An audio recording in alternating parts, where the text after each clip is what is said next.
Então vamos trabalhar agora os tumores benignos dos maxilares. Os tumores benignos dos maxilares não são uma categoria uniforme de lesões. A gente não pode chamá-los de uma família de lesões.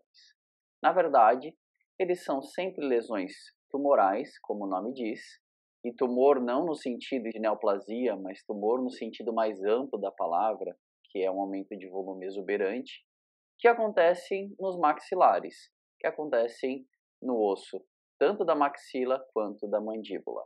Aqui dentro do nosso trabalho, nós vamos dividir os tumores dos maxilares em tumores não odontogênicos e tumores odontogênicos. Neste vídeo, nós trabalharemos os tumores não odontogênicos e no próximo vídeo vocês terão os tumores odontogênicos. Os tumores benignos dos maxilares, eles vão crescer inicialmente dentro do osso esponjoso. O osso esponjoso é uma estrutura que tem uma característica de uma alternância entre um trabeculado ósseo delgado e um tecido conjuntivo. Então esse é um osso menos resistente ao crescimento da lesão.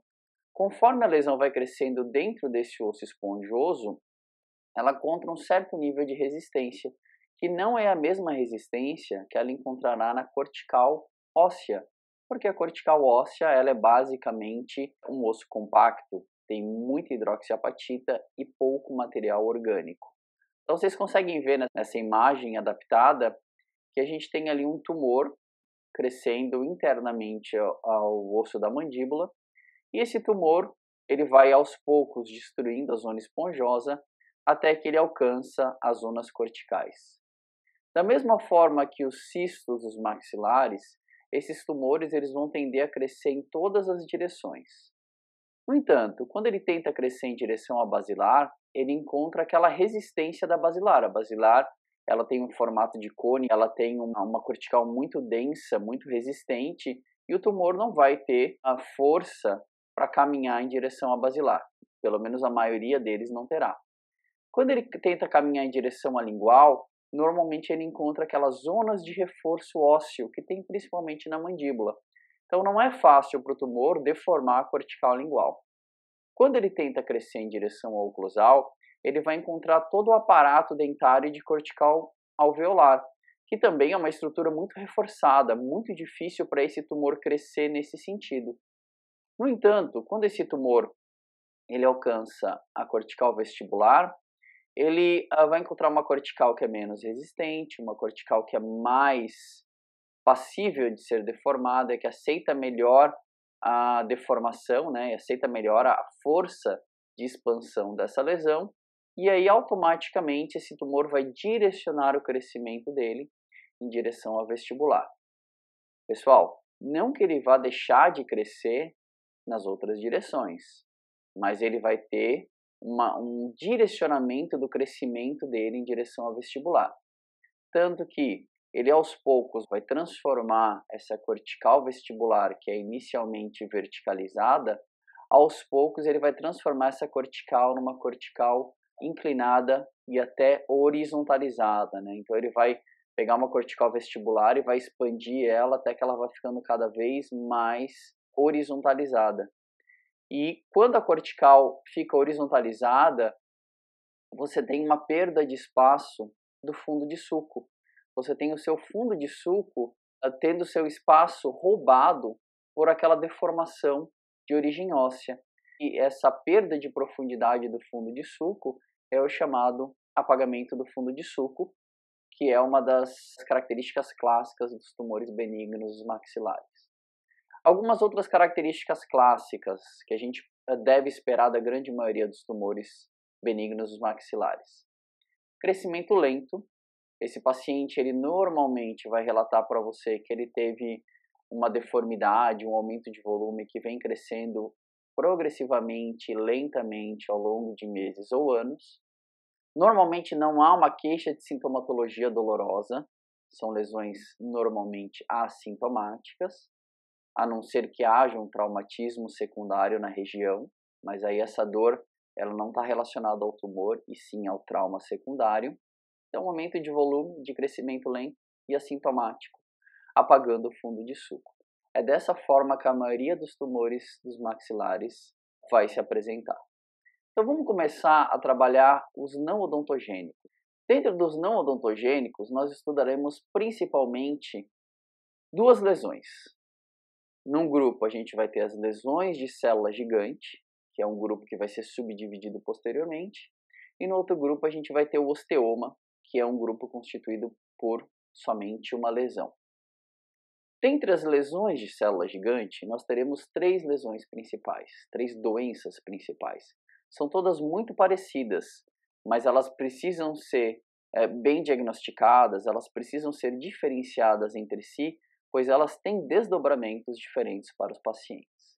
Então nós vamos estudar a lesão central de células gigantes, nós estudaremos o tumor marrom do hiperparatireoidismo e estudaremos também rapidamente o querubismo. A lesão central de células gigantes é a doença mais importante dessa aula, desse vídeo, dos tumores não odontogênicos dos maxilares. Apesar de ser uma doença tão importante, ainda não se conhece a sua etiologia. Existem várias teorias com relação à presença, à origem, à etiologia dessa lesão. Existem alguns autores que defendem que essa lesão seja reativa, de alguma forma essa lesão seria uma reação a algum processo metabólico ósseo que aconteceu de uma forma equivocada. Outros autores defendem que é uma neoplasia verdadeira, que seria uma proliferação de células mesenquimais de aspecto neoplásico, em que não há um controle dessa proliferação. É importante que se entenda que existem duas características de comportamento entre as lesões centrais de célula gigante. E são essas duas características que acabam, por vezes, dificultando o estudo dessas lesões. Existe um tipo de lesão central de células gigantes, que é um tipo chamado de não agressivo. Ela produz destruição óssea, ela produz deformidade, mas ela é considerada não agressiva por ela ter um curso clínico parecido com aquele padrão dos tumores maxilares. Uma lesão de crescimento lento, assintomático, com apagamento do fundo de suco. Já a lesão de células gigantes agressiva, ela tem um comportamento muito parecido com o de neoplasias verdadeiras. Ela é uma lesão que tem um crescimento mais rápido, esse crescimento é altamente deformante, ela é altamente destrutiva para o osso local, ela é de difícil abordagem, ela é de difícil tratamento, mas felizmente ela é mais rara. Então nós vamos nos concentrar aqui no que o cirurgião dentista generalista precisa saber, que é a lesão mais frequente, a lesão central de células gigantes não agressiva. Clinicamente é uma lesão que vai predominar em mulheres, principalmente mulheres jovens, abaixo dos 30 anos. Isso é uma característica muito forte. Não se sabe muito bem por que essa predominância. Ela vai se apresentar como aumento de volume, assintomático, de crescimento lento, e principalmente localizada em região anterior de mandíbula, como a gente pode ver neste caso clínico. Então vejam, o paciente tem um aumento de volume, que apaga o fundo de suco, tem a consistência, a palpação, nesse caso, firme, né, o osso está íntegro, e o crescimento, segundo o relato do paciente, foi um crescimento lento. Então essa seria uma apresentação clássica de uma lesão central de células gigantes. Além disso, pessoal, a gente pode ter várias alterações relacionadas com os dentes. Como essa lesão é uma lesão que está crescendo dentro de um osso que abrange o osso alveolar, muitas vezes essa lesão ela acaba por tomar o espaço do osso alveolar e acaba mudando a posição, deslocando os dentes da região. Como a gente pode ver nesse caso, aonde o incisivo lateral do lado esquerdo do paciente e, portanto, direito da sua tela, e o canino do lado esquerdo do paciente, portanto, direito da sua tela, estão convergindo as coroas e divergindo as raízes. Esses dentes, eles estão tendo suas raízes afastadas pelo crescimento dessa lesão dentro desse osso alveolar. A palpação dessas lesões pode ser uma palpação firme ou óssea, que é aquela palpação em que há ainda a presença de uma cortical, principalmente vestibular, recobrindo essas lesões, delimitando essas lesões. E a palpação de padrão mole seria uma palpação onde já há uma perfuração ou destruição dessa cortical óssea, principalmente a vestibular, e a gente palpa então uma mucosa que está sobreposta a uma massa de células de tecido mole, a massa de células de tumor. Por isso a gente tem essa variação no padrão de palpação. Radiograficamente, as lesões centrais de célula gigante vão se apresentar como lesões radiolúcidas, pois são lesões osteolíticas, são lesões que destroem o osso, multiloculares, de limites bem definidos e sem osteogênese reativa na maioria dos casos. Multilocular, porque ela é uma lesão que alterna áreas radiolúcidas e radiopacas, como a gente pode ver principalmente na zona de caninos pré-molares e molares deste paciente, que tem uma lesão que começou na região anterior e progrediu para a região posterior, está progredindo principalmente para o corpo da mandíbula. A gente pode ver uma alternância ali entre áreas radiolúcidas e um trabeculado ósseo. Isso é uma lesão multilocular, é uma lesão que tem múltiplas lojas de tumor. Os limites são bem definidos, nesse caso especificamente, como é uma lesão muito grande, é difícil de ver os limites. E a gente normalmente não tem osteogênese reativa. Por quê? Porque a população celular dessa lesão é uma população que tem como característica destruir o osso.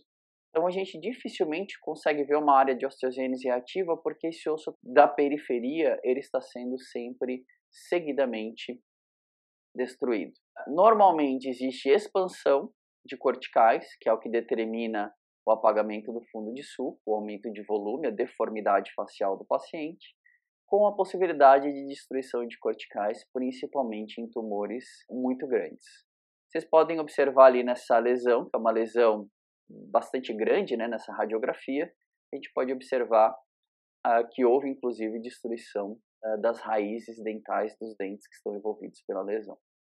O diagnóstico diferencial da lesão central de células gigantes é o tumor marrom do hiperparatireoidismo, que está ali em amarelo bem destacado, porque é o principal diagnóstico diferencial e tem várias implicações, nós veremos a seguir, esse é a próxima lesão da nossa aula.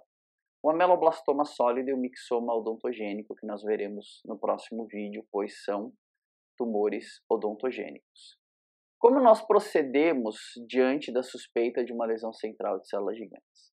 Primeira coisa é fazer uma biópsia. Então, faça uma biópsia incisional.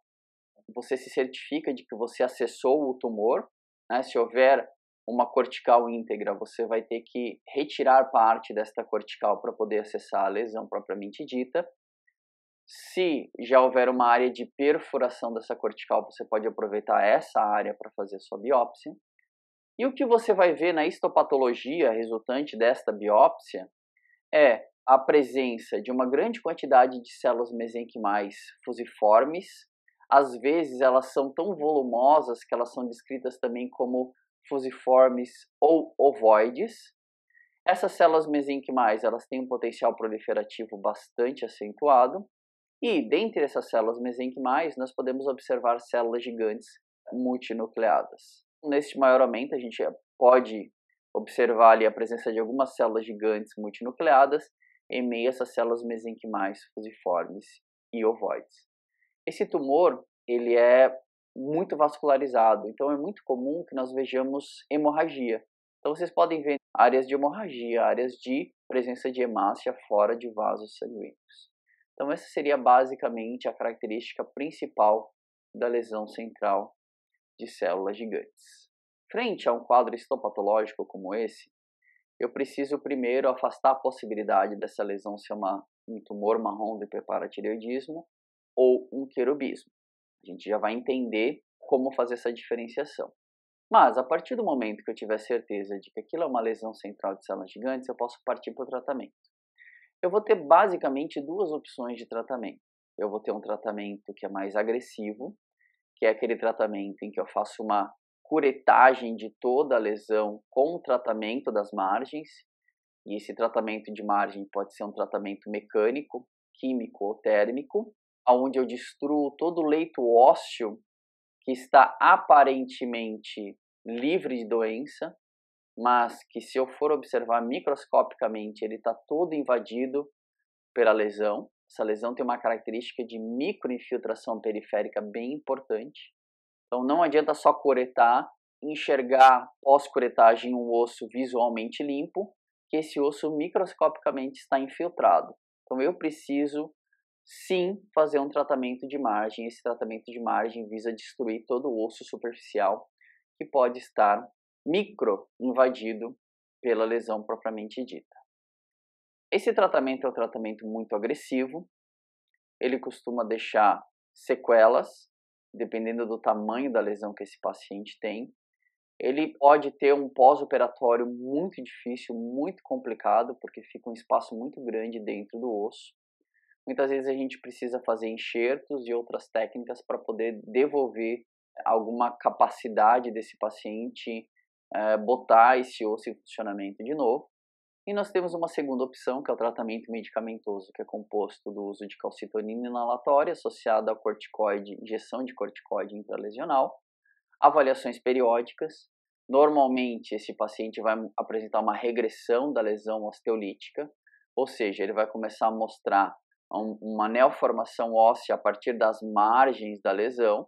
Essa lesão geralmente diminui, você faz as avaliações consecutivas, até que você perceba uma boa oportunidade cirúrgica, né, uma lesão bem reduzida. Normalmente essa cirurgia vai ser uma enucleação, porque esse tratamento medicamentoso acaba causando uma fibrose periférica nessa lesão, e aí você consegue enuclear.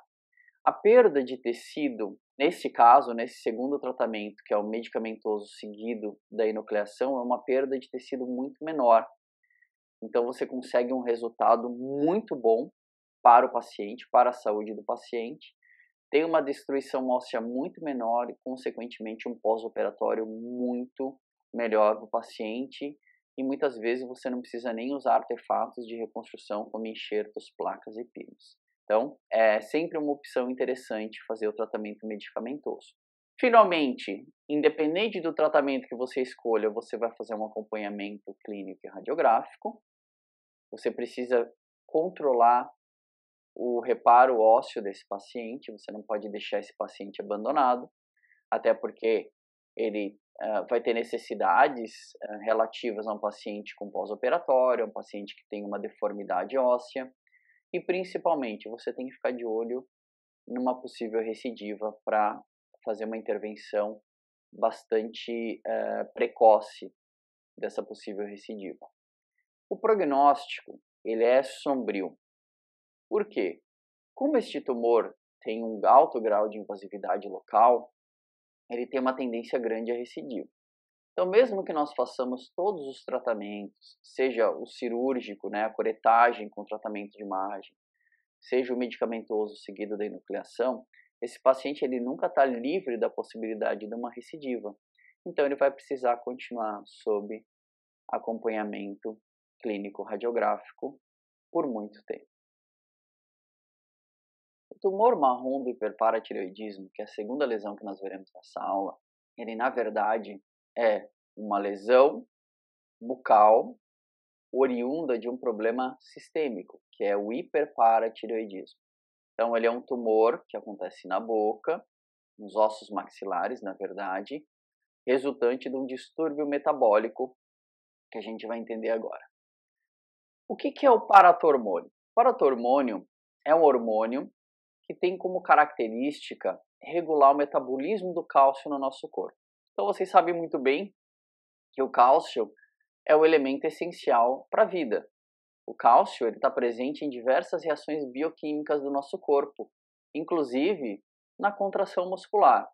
Então, sem cálcio não há contração muscular, sem contração muscular não há vida. Afinal, o coração é um músculo. Assim, a gente precisa ter sempre um nível de cálcio bastante bem controlado no nosso sangue. E quem faz esse controle é o paratormônio. O que acontece quando o nível de cálcio no meu sangue cai abaixo dos limites aceitáveis? O paratormônio vai promover uma remoção de cálcio do osso por meio da lise óssea, vai disponibilizar esse cálcio no sangue e assim o nosso corpo vai continuar funcionando. Então, o tecido ósseo, além de ser um tecido importante como um tecido estrutural do nosso corpo, ele também é um grande reservatório de cálcio. Essa lise óssea, ela acontece o tempo todo. Então, o nosso corpo está o tempo todo procurando esse balanceio de cálcio. Se eu tenho uma boa ingestão de cálcio, seja nas minhas refeições, seja como suplementação, a tendência é que eu tenha um bom nível de cálcio no sangue, um nível suficiente para a fisiologia do nosso corpo, e que o cálcio que sobra ele vai ser acumulado nos ossos para um futuro uso, por exemplo, em momentos de jejum. Quando você perde esse controle da calcemia, e essa perda de controle pode ter vários motivos, é normal que o paratormônio também mude o seu perfil de apresentação. No caso do hiperparatireoidismo, eu vou ter sempre uma taxa elevada de paratormônio circulando pelo meu corpo. Quais seriam os motivos desse hiperparatireoidismo? Ele pode ser primário, quando eu tenho uma alteração intrínseca à glândula paratireoide, ou seja, eu tenho uma hiperplasia, eu tenho uma neoplasia, eu tenho alguma alteração que acontece dentro da glândula paratireoide. Ou ele pode ser secundário, quando eu tenho algum distúrbio metabólico relacionado à absorção e disponibilização de cálcio no corpo, e aí a nossa paratireoide, que está numa condição normal, ela é recrutada e ela produz mais paratormônio para que haja maior captação de cálcio no osso e isso compense a baixa de cálcio no nosso corpo. É muito comum em pacientes com problemas renais crônicos. Esses pacientes eles têm problemas na metabolização da vitamina D e, portanto, na absorção do cálcio, e aí eles têm uma calcemia sempre reduzida, o que faz com que o corpo precise o tempo todo recrutar cálcio do osso por meio da lise óssea. Esse paciente passa a ter o quê? Passa a ter lesões osteolíticas pelo corpo. Os aspectos clínicos do tumor marrom, eles vão ser muito parecidos com os aspectos clínicos da lesão central de células gigantes. A diferença é que essa lesão ela vai acontecer geralmente em mulheres mais velhas, quando comparado com a lesão central de células gigantes. Ela vai obedecer aquele protocolo, aquela característica geral de aumento de volume de crescimento lento. Só que essas lesões elas podem ser únicas ou múltiplas, ou seja, eu posso ter o paciente com uma lesão só, ou posso ter o paciente com várias lesões acontecendo ao mesmo tempo. Só que essas lesões, pessoal, elas podem ser únicas ou múltiplas. Então, eu posso ter o paciente com uma lesão só na boca e eu posso ter o paciente com mais de uma lesão na boca ou mais de uma lesão pelo corpo todo. A palpação dessas lesões ela pode ser óssea, desde que haja uma cortical óssea íntegra, ou ela pode ser mole, quando há perfuração dessa cortical. E este paciente, por apresentar um distúrbio sistêmico, ele vai ter uma alteração de diversos indicadores sanguíneos. Ele vai ter um aumento na quantidade de PTH, de paratormônio circulante, fosfatase alcalina, cálcio e fósforo. Isso é facilmente verificável no exame de sangue. Então, toda vez que nós tivermos um paciente que tiver uma suspeita de lesão central de células gigantes, nós precisamos investigar se o que ele tem, na verdade, não é um tumor marrom do hiperparatireoidismo. E a gente vai investigar a partir da investigação clínica de outras lesões no corpo e através desses exames sorológicos de paratormônio, fosfatase alcalina, cálcio e fósforo. Radiograficamente, histopatologicamente, elas são basicamente idênticas à lesão central de células gigantes. Eu não tenho como diferenciar esses casos.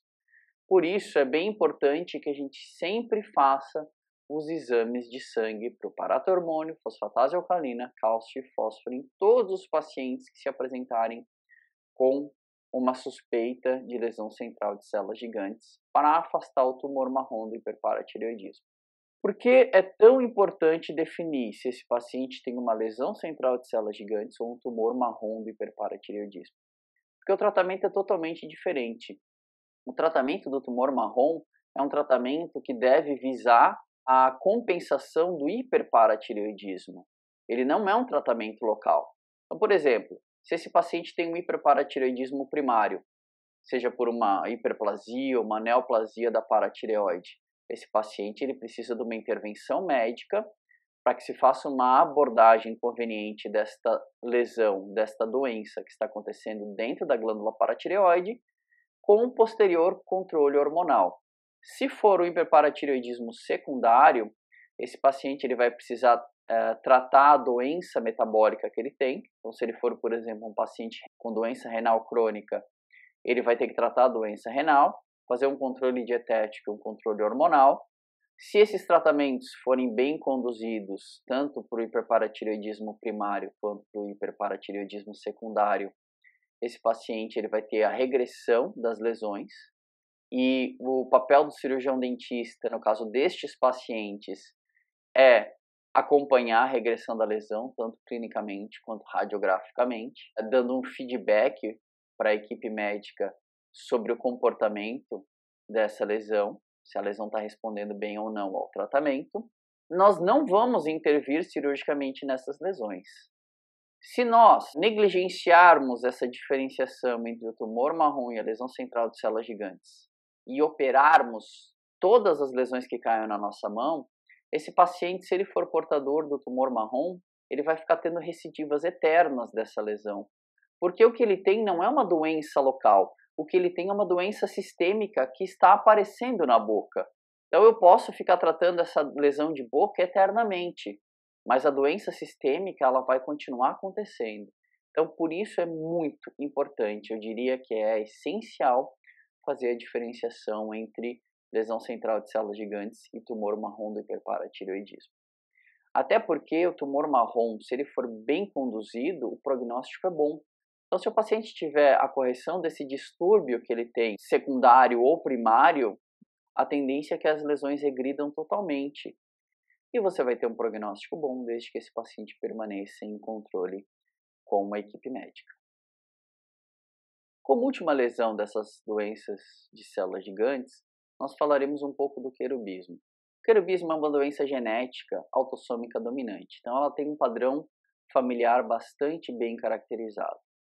Ela é chamada de querubismo porque os primeiros profissionais a descreverem essa doença, eles comparavam essas crianças portadoras dessas doenças com querubins. Por que crianças? Porque normalmente essa doença começa a se manifestar na infância. E essa criança vai ficando com uma característica de aumento bilateral das bochechas, vai ficando bochechudo, e na verdade esse bochechudo não é às custas de tecido mole, mas sim às custas das lesões ósseas que acontecem bilateralmente em maxila e ou mandíbula, e isso vai deformando a criança de uma maneira que ela fique parecendo bochechuda. Existe uma falsa sensação de que a boca delas é menor do que deveria ser, que essa boca ficou pequena. Na verdade, essa boca ela está do tamanho normal. O que está aumentado são os ossos maxilares. E, finalmente, como existe uma distensão dos tecidos moles dessa região, acaba havendo um tracionamento da pálpebra inferior dos olhos. E aí acaba havendo uma exposição excessiva da esclera abaixo da íris. Então dá a sensação de que essas crianças estão olhando para o alto. Então, uma criança, entre aspas, bochechuda, com a boca pequena, com esses olhinhos voltados para o céu, é o padrão que a gente está acostumado a ver nos querubins. E foi por isso que essa lesão foi chamada de querubismo. Ela não tem nada de angelical, ela é uma doença bastante complicada, então vide o aspecto clínico e o aspecto radiográfico desses casos que eu trago para vocês. Essa criança ela vai ter vários problemas de desenvolvimento bucal, de erupção dos dentes, de posicionamento dentário. Vejam os dentes perdidos aí dentro, principalmente dessa mandíbula. A higienização desses pacientes é extremamente difícil. Por quê? Porque os dentes são todos mal posicionados, né? Os dentes que irrompem em boca são mal posicionados. As dificuldades mastigatórias são enormes. E existe todo um quadro emocional envolvido nesse paciente que vai fazer com que ele tenha diversas limitações de interação social. É uma doença que é muito mais complicada do que a presença dessa destruição óssea. O quadro histopatológico do querubismo, ele é um quadro de uma lesão de células gigantes, tal e qual a lesão central e tal e qual o tumor marrom.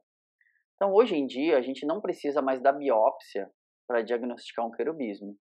Mas, antigamente, quando ainda não se tinha um conhecimento total dessa lesão, era necessário fazer a biópsia para que se avaliasse a característica celular daquela lesão. Hoje já não é mais necessário, a gente consegue caracterizar muito bem o paciente somente pelo quadro clínico radiográfico que ele apresenta. E finalmente, a última doença deste vídeo, que é o osteoma. O osteoma ele é uma neoplasia verdadeira, uma neoplasia benigna, que é caracterizada pela formação de um tecido ósseo maduro. Esse tecido ósseo ele é fenotipicamente idêntico ao osso normal, ou seja, eu não consigo visualmente, seja clinicamente, seja no microscópio, diferenciar esse osso do osso normal. Por isso é tão difícil de se saber os limites dessa lesão. Mas vocês vão ver comigo daqui a pouco que isso não é tão importante, isso não atrapalha tanto a nossa vida. O osteoma ele pode se apresentar de duas formas. Ele pode ser um osteoma periférico, também chamado de periosteal. Lembrando que o periósteo é uma membrana de tecido conjuntivo, que localiza assim, toda a periferia do osso cortical, como se fosse uma membrana que recobre todo o osso cortical na sua face externa, por isso é chamado de periósteo, né? Está na periferia, está à volta. Esse osteoma de origem periosteal ou do tipo periosteal é o osteoma mais frequente, então é uma doença relativamente rara, mas dentro desta doença a sua apresentação periosteal é a mais frequente. E o osteoma central, ou osteoma endosteal, lembrando que o endósteo é uma membrana de tecido conjuntivo que reveste todas as trabéculas ósseas presentes no osso esponjoso, então está dentro do osso, por isso se chama endósteo, endo é dentro. E é uma lesão, felizmente, mais rara, porque ela é um pouquinho mais complicada da gente trabalhar. Então, clinicamente, essa doença ela pode se apresentar em adultos de uma ampla faixa etária, de ambos os sexos. Vai crescer com um aumento de volume de crescimento lento e assintomático, de consistência óssea. Nesse caso, vai ser um aumento de volume bem localizado, geralmente muito bem circunscrito e definido, que vai acontecer principalmente no corpo da mandíbula. Esse caso mostra um osteoma bem bonito, que está acontecendo na maxila de um paciente adulto. O paciente nunca teve a queixa, ele já sabia, ele já era portador, ele já tinha consciência de portar essa protuberância óssea há muitos anos, isso nunca o incomodou, e ele, na verdade, estava sendo atendido por outros motivos, e aí foi descoberta a presença deste osteoma. Vejam que a mucosa é uma mucosa íntegra, e ela só apresenta uma leve isquemia, ela é um pouquinho menos rosa do que a mucosa normal. Radiograficamente, o osteoma periférico ele vai se apresentar como uma massa de osso compacto aderida a uma cortical, uma lesão radiopaca bem definida, como a gente pode ver nessa radiografia panorâmica, onde o osteoma está aderido à basilar da mandíbula. Quando ele é osteoma central ou endosteal, já vai ser um pouquinho mais difícil de diagnosticar, porque essa lesão radiopaca ela vai estar internamente às corticais. Então, o que eu vou observar é um aumento da radiopacidade óssea da região com delimitação variável, como a gente pode ver nessa radiografia e nessa outra aqui também. Já é bem mais difícil e já existe uma série de diagnósticos diferenciais possíveis para essa lesão. Felizmente, o osteoma central é raro, então nós não devemos nos preocupar com eles a priori. Como diagnóstico diferencial do osteoma periosteal, que é o mais frequente, nós temos o tórus palatino ou mandibular. Então, vocês podem ver nessa foto o paciente com tórus mandibular bilateral na lingual. E a osteomielite de Garré, que vocês vão ter aqui mais para frente. Quando a gente faz a retirada de um osteoma, principalmente por um motivo de uma recuperação protética ou um motivo de devolução do traçado natural daquele osso, a gente vai observar um tecido ósseo normal, que pode ter áreas compactas e áreas mais esponjosas. Eu não tenho como, por meio do quadro histopatológico, diferenciar o osteoma de um osso normal. O tratamento para o osteoma, principalmente periosteal, é a plastia óssea. A plastia óssea é a remoção do excesso de osso até que eu devolva a morfologia óssea local para esse paciente, a morfologia óssea normal do local. Então eu não preciso me preocupar com limites da lesão, eu preciso me preocupar somente em devolver a morfologia óssea local para esse paciente e vou fazer um controle clínico e radiográfico. O prognóstico é bom, essa lesão, desde que bem removida, não tende a recidiva, até porque normalmente se eu fiz uma boa plastia óssea eu removi toda a lesão, então eu posso ficar tranquilo, faço os controles desse paciente, mas sem grandes intercorrências. E eu gostaria de encerrar falando um pouquinho sobre a síndrome de Gardner, que é uma síndrome que está relacionada ao osteoma, porque o paciente ele costuma ter múltiplos osteomas pelo corpo. Ela é uma doença rara, genética, autossômica dominante. Ela tem como características osteomas múltiplos, entre outros distúrbios ósseos, e a gente pode facilmente diagnosticar esses osteomas múltiplos no complexo maxilomandibular. Esse paciente ele tem pólipos intestinais, que são adenomas, e que podem se transformar em carcinomas. Isso dá um caráter de gravidade muito grande para essa síndrome. E, finalmente, o que nos interessa muito é que esses pacientes têm uma alta taxa de dentes supranamerários, odontomas e dentes impactados. Ou seja, esses pacientes eles têm diversas características que podem ser notadas pelo cirurgião dentista e, por isso, o cirurgião dentista tem uma importância tão grande dentro do diagnóstico dessa doença. Então, algumas das referências utilizadas nessa aula. Gostaria de agradecer a vocês por estarem assistindo esse vídeo e em breve nós voltaremos com o vídeo dos tumores odontogênicos.